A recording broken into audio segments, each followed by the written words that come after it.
The Metropolitan Club's grand ballroom was designed to impress. Vaulted ceilings soared 3 stories high, massive oil paintings lined the walls, and crystal chandeliers cast golden light across 200 guests dressed in their finest evening wear. My parents' 38th wedding anniversary party was the kind of event people RSVP'd to immediately. An invitation meant you'd made it into the inner circle of Walter and Patricia Winters' carefully curated social world. I stood near the back of the ballroom in a simple black cocktail dress I'd worn at least a dozen times before, watching my older brother Andrew work the room with his wife Jessica. They moved with practiced ease, stopping to chat with senators, CEOs, and old money families who'd been attending these events for generations. My younger sister Caroline held court near the champagne fountain in an emerald marquesa gown, her venture capitalist fiancé Brandon beside her, both of them radiating the confidence of people who'd never questioned their place in the world. Mom and Dad stood on the small stage at the front of the ballroom, preparing for the evening's speeches. Dad in his custom tuxedo, Mom in vintage Valentino, both of them looking every inch the power couple they'd been for nearly 4 decades. Walter Winters had built Winters & Associates into one of the country's premier consulting firms. Mom sat on 5 nonprofit boards and chaired the city's most prestigious arts foundation. And then there was me, Sarah Winters, the social worker daughter. The one who'd disappointed everyone by choosing service over success. Sarah. My Aunt Margaret appeared beside me with a sympathetic smile that made my skin crawl. Look. Comfortable. How practical. Thank you, I said, taking a sip of water. Still working at that community center? She asked it the way someone might ask if you were still recovering from an illness. I am, I confirmed. 7 years now. 7 years, she repeated, shaking her head. Well, it's admirable. Even if it's not quite what your parents hoped for. Uncle Thomas joined us, scotch in hand. Margaret, leave the girl alone. Sarah's doing important work. Even if it doesn't pay well. It pays fine, I said quietly. Define fine, my cousin Bradley said, appearing with his wife.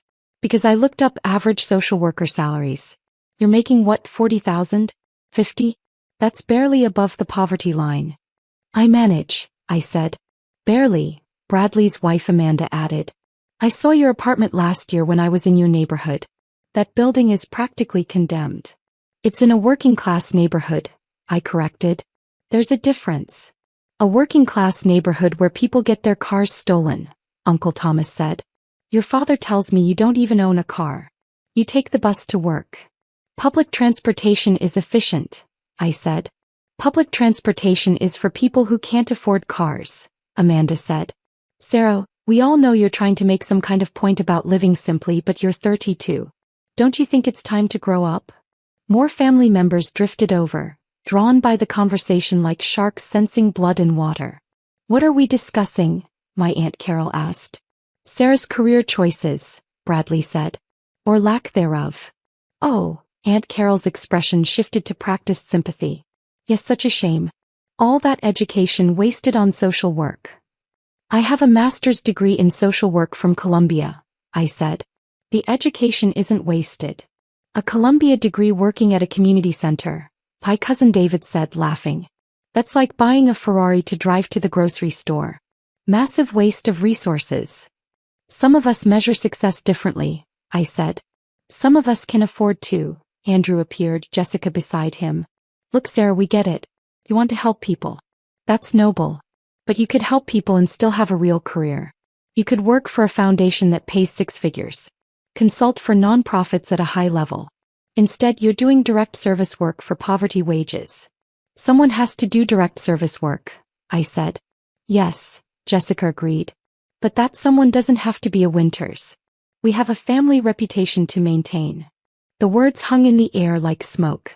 Family reputation, I repeated slowly. Come on, Sarah, Andrew said. You know how this works. Our family name means something in this city. When people hear Winters, they think of success, influence, power. Then they meet you, the sister who works at a community center, and it raises questions. Questions like what? I asked. Questions like why the Winters family can't take care of their own, Amanda said. People assume you're struggling.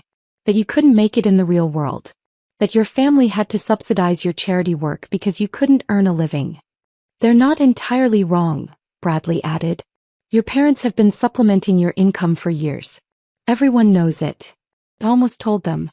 Almost mentioned that the checks my parents sent, $2,000 monthly for 7 years, totaling $168,000, sat untouched in an account I'd never accessed. Almost explained that I'd been donating that money to scholarship funds for students from exactly the kinds of families I worked with every day. But I didn't. Because what was about to happen would be so much more satisfying. Dad had taken the microphone on stage. The room quieted, 200 guests turning their attention to the front of the ballroom. Thank you all for coming, he began, his voice carrying the practiced authority of someone used to commanding rooms. Patricia and I are honored to celebrate our 38th anniversary with the people who matter most to us.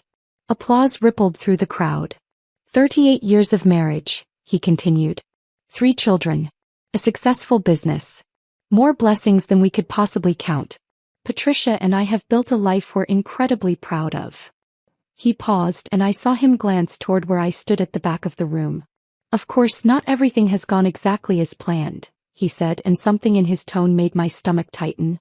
We've had our share of disappointments along the way. Challenges that tested us. Choices we didn't quite understand. I felt the eyes turning toward me. Guests glancing back then forward, putting together what he was saying. But a strong marriage means supporting each other through the disappointments as well as the triumphs, Dad continued. Patricia has been my rock through all of it. When our youngest daughter chose a path we didn't understand, when she turned her back on the opportunities we'd worked so hard to provide, Patricia reminded me that we had to love our children regardless of their choices. The room had gone completely silent now, everyone understanding exactly what, or rather who, he was talking about. Let's be honest, Dad said, his voice carrying to every corner of the massive ballroom. Sarah is the family disappointment. The words hit like physical blows. 200 guests heard them. 200 witnesses to my father publicly declaring me a disappointment at his anniversary party. Mom stood beside him on stage, and when he glanced at her, she nodded. Confirming. Yes, our daughter is a disappointment. I stood there silently, hands clasped in front of me, face carefully neutral. 7 years of this. 7 years of being the punchline, the cautionary tale, the example of what not to do with your life. But, Dad continued, warming to his theme now, she's still our daughter. And we support her even when we don't understand her choices. Even when she breaks our hearts by wasting her potential. That's what family means. He was speaking to the room, but his words were aimed at me. A public shaming disguised as parental love. Now, he said, shifting to a brighter tone, let's talk about our successes. Andrew, come up here. My brother climbed the stage to applause. Dad launched into a speech about Andrew's accomplishments. Youngest partner at his law firm, successful marriage, 2 beautiful children on the way. I watched from the back, feeling the weight of 200 pairs of eyes on me, hearing the whispers starting.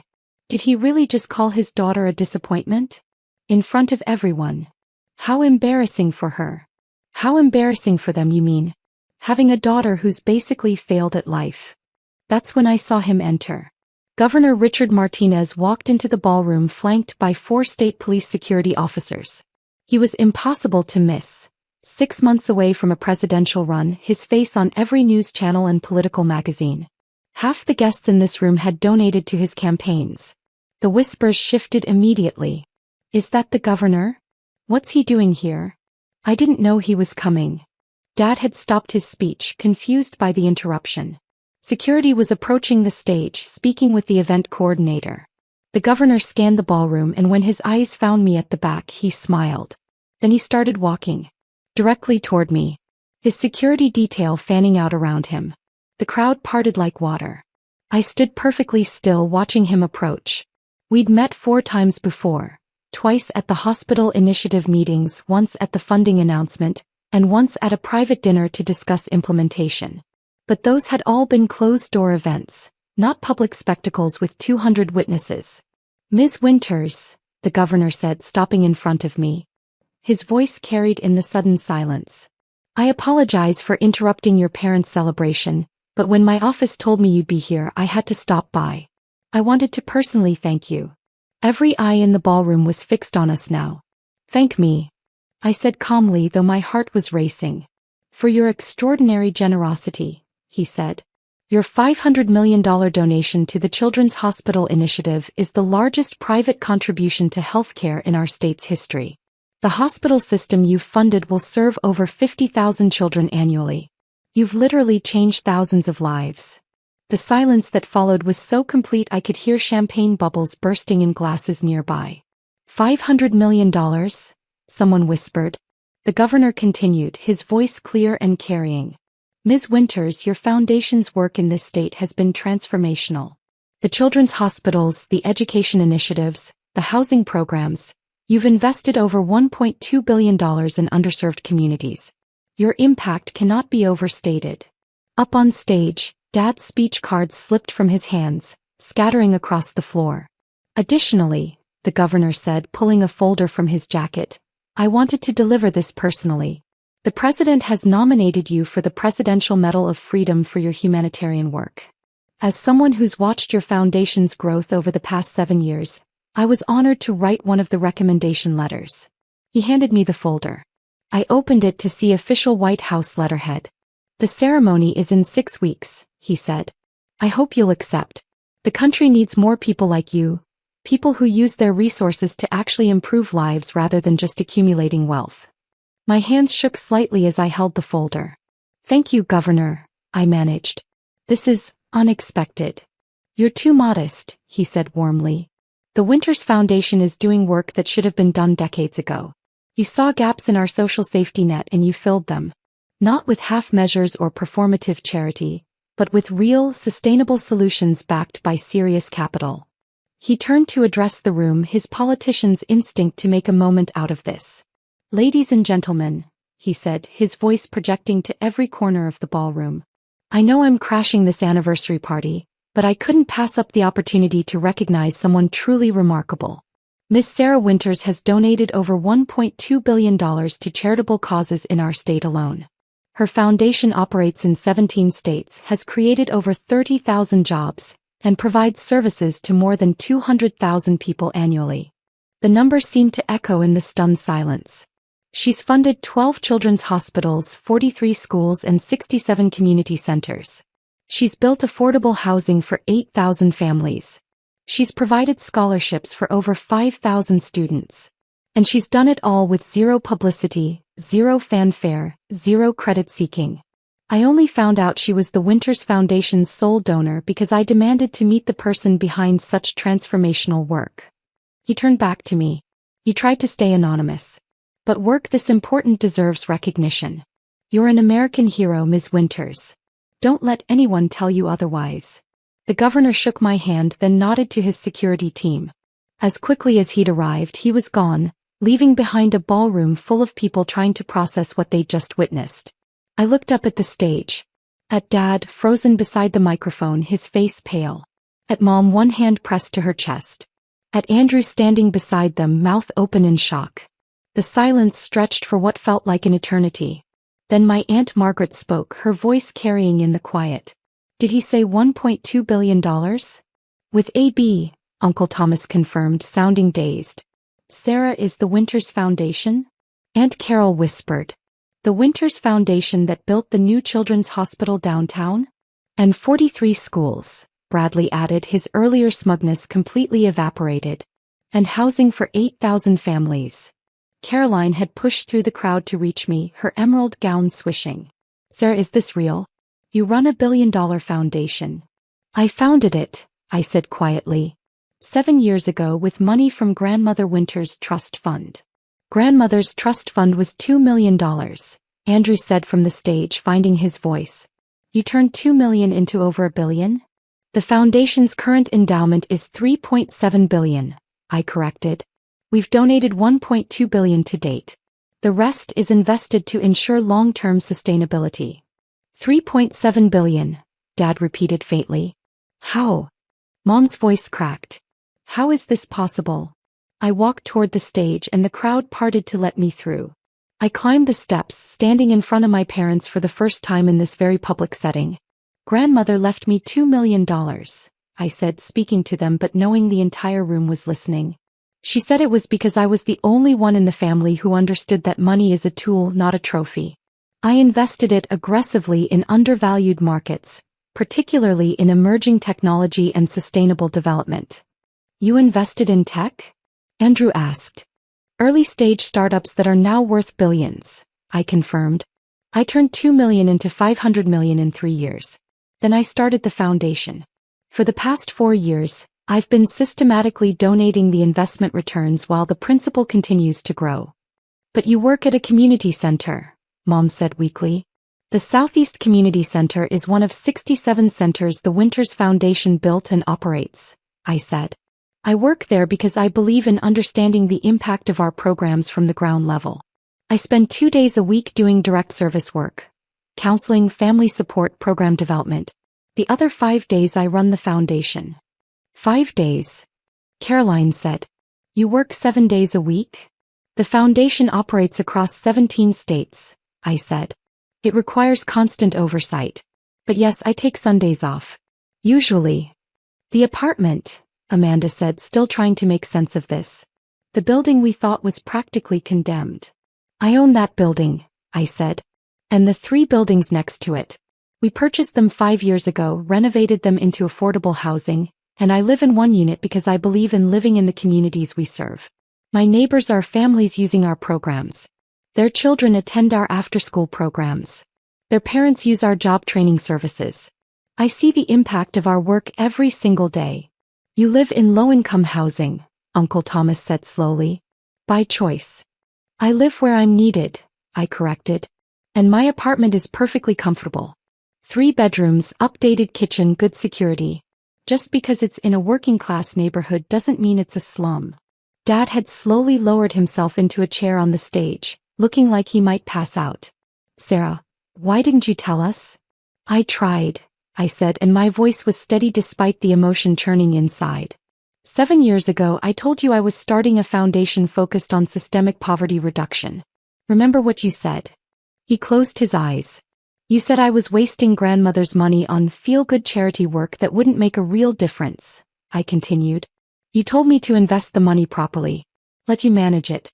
Build real wealth instead of throwing it away on poor people who wouldn't appreciate it. The room had gone completely silent again, everyone listening to this family confrontation play out on stage. When I refused, I continued, you stopped talking to me about money entirely. Seemed I'd failed. Seemed I was broke. Started sending me checks every month to help out. The checks, Mom whispered. You never spent them. Never touched them, I confirmed. Every penny you sent me for 7 years, $168,000 total, sits in an account. I've been donating the interest to scholarship funds, but the principal is there if you want it back. You didn't need our money, Andrew said. I never needed your money, I said. But you needed to send it. You needed me to be struggling. You needed someone in the family to fail so you could feel successful by comparison. So you could send checks and feel generous. So you could shake your heads and talk about my wasted potential at dinner parties. The accusation hung in the air like smoke.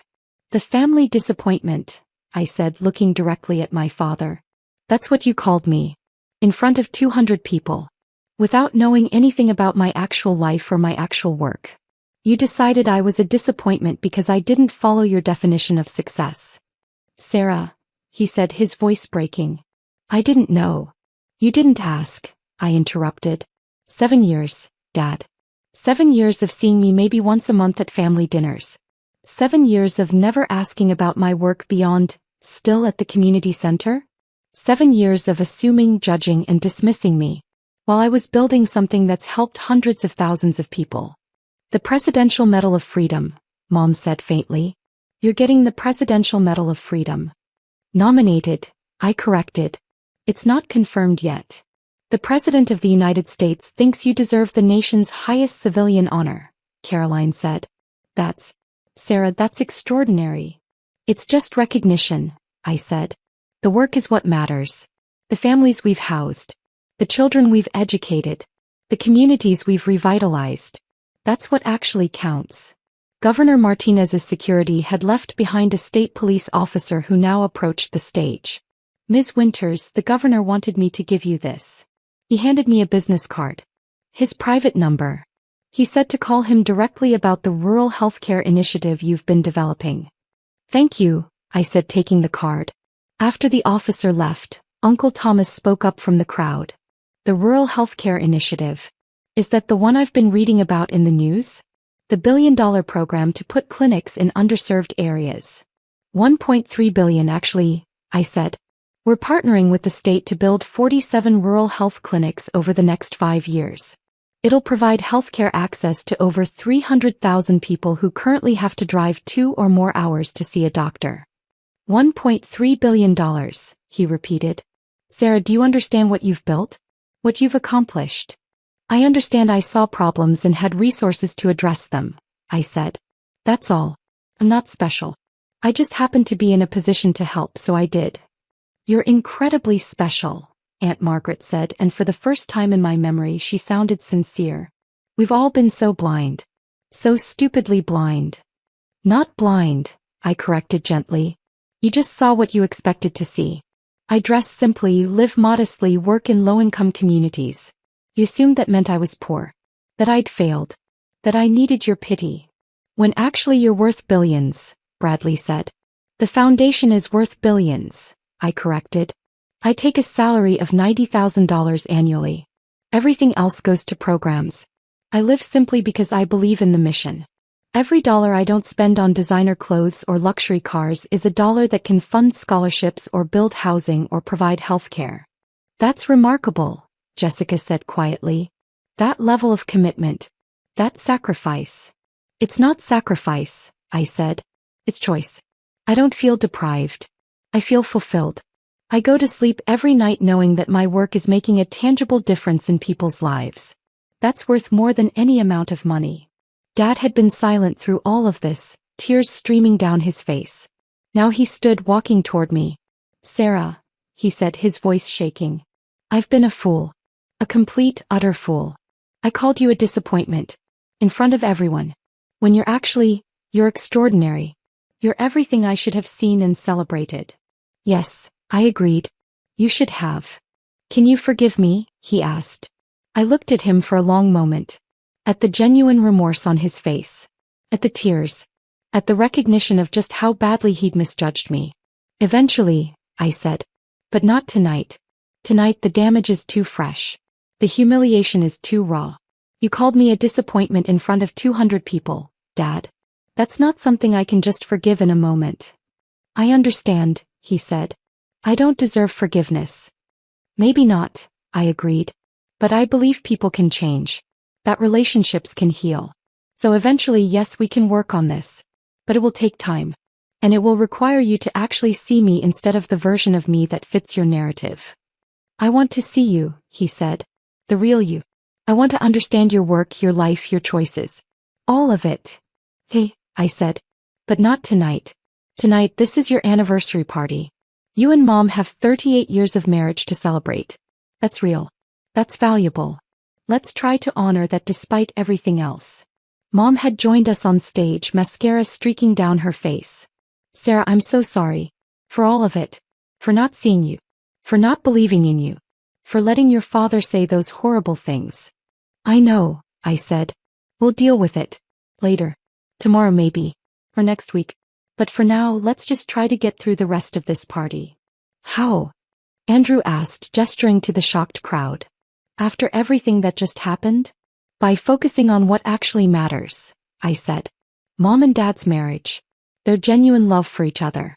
The family they built, even if that family turned out very differently than anyone expected. I turned to address the crowd, my voice carrying across the ballroom. My parents have been married for 38 years, I said. That's an achievement worth celebrating. They've built a life together, raised 3 children, created a legacy. Yes, they misunderstood one of those children rather spectacularly. But they're not bad people. They're just people who made assumptions and mistakes. Like we all do. I looked back at Dad. You called me a disappointment. That hurt. It will continue to hurt for a long time. But you're still my father. And I still love you. Even when you're monumentally wrong about me. He nodded, unable to speak. So, I continued to the crowd, let's try to move forward. Celebrate the actual anniversary. Toast to love and commitment and 38 years of partnership. The rest, all the revelations and apologies and complicated family dynamics, we can process later. The crowd seemed to exhale collectively. Conversations resumed, though much more subdued than before. Waiters began circulating again with champagne and hors d'oeuvres. Caroline climbed onto the stage, pulling me into a hug. "I've been terrible to you," she whispered. "Judging your choices. Pitying you. When you were doing something incredible." "You didn't know," I said. "I should have asked," she said. "Should have cared enough to actually understand instead of just assuming." "You can ask now," I said. "You can learn. If you actually want to." "I do," she said firmly. "I want to know everything. Your work, your life, all of it." "Hey," I said. "Come visit the community center next week. See what we actually do. Meet the families we serve. Then we can talk." She nodded, wiping tears from her eyes. The rest of the party was surreal. People approached me with a mix of awe, confusion, and embarrassment. Some apologized for their earlier comments. Some asked about the foundation's work. Some just stared, trying to reconcile the Sarah they thought they knew with the reality that had just been revealed. I answered questions patiently, explained our programs, talked about the impact measurements and sustainability models. Some people were genuinely interested. Others just wanted to be able to say they'd talked to the billionaire philanthropist who turned out to be hiding in their family all along. Around 10 p.m. I decided I'd had enough. I found my parents near the stage talking quietly with Andrew and Caroline. "I'm heading out," I said. "Already?" Mom asked. "It's still early." "It's been a long night," I said. "Emotionally exhausting. I need some quiet. Can we talk soon?" Dad asked. "Really talk? About everything?" "Sunday dinner," I suggested. "Come to my apartment. See where I actually live. Meet some of my neighbors. Then we can talk." "We'll be there," he promised. I hugged them both, brief, slightly awkward hugs that acknowledged we had a long way to go before things felt normal again. As I walked out of the Metropolitan Club, I pulled out my phone. 17 missed calls from my foundation's board members, 43 text messages, and over 100 emails. News of the governor's appearance had already spread.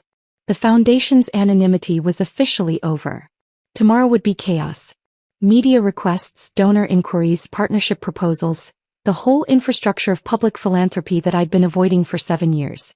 But tonight I just wanted to go home. To my modest 3-bedroom apartment in the building I owned in the neighborhood I served. To the life I'd built that was finally being seen for what it actually was. Not a disappointment. Not a failure. But a deliberate choice to use privilege and resources to actually help people instead of just accumulating more wealth and status. My Uber driver. I still used Uber because why own a car in a city with good public transportation? Tried to make small talk about the governor's motorcade he'd seen.